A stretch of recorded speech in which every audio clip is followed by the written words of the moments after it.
दोस्तों सैमसंग जल्द ही अपनी flagship series Galaxy S11 launch करने जा रही है, जिसका नाम गैलेक्सी S20 हो सकता है। इसके साथ ही कंपनी ने नया फोल्डेबल स्मार्टफोन गैलेक्सी फोल्ड 2 भी ला रही है। 19 मोबाइल रिपोर्ट के मुताबिक इन दोनों स्मार्टफोन को कंपनी 11 फरवरी को लॉन्च कर सकती है। इन प्रीमियम स्मार्टफोन को सैन फ्रांसिस्को में होने वाले एक इवेंट में लॉन्च किया जाएगा। हालांकि कंपनी की ओर से इसकी आधिकारिक पुष्टि की जानी अभी बाकी है। अब तक सामने आई लीक्स की माने तो इन सीरीज में 3 नए smartphone Galaxy S11, S11 plus और कम कीमत वाला S11e लॉन्च किया जाएगा।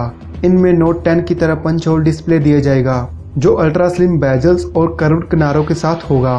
गैलेक्सी S11 और S11 प्लस में 6.7 इंच और 6.9 इंच की QHD एमोलेड स्क्रीन दी जाएगी, जो 120 रिफ्रेश रेट के साथ आएगी। वहीं गैलेक्सी S11e में 6.4 इंच का फुल HD प्लस डिस्प्ले दिया जाएगा।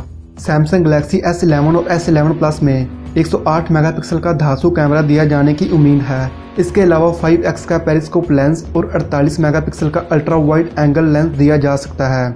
इन तीनों कैमरों के अलावा एक time of flight 3D sensor भी दिया जा सकता है। वही सैमसंग गैलेक्सी S11e में ट्रिपल रेयर कैमरा सेटअप दिया जाएगा।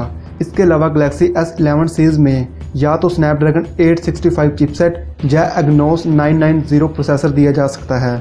दोस्तों, आपने चैनल को सब्सक्राइब नहीं किया तो सब्सक्राइब कर लीजिए, क्योंकि इस चैनल पर आपको अपकमिंग फ़ोन लीक्स की वीडियो देखने को मिलेंगी।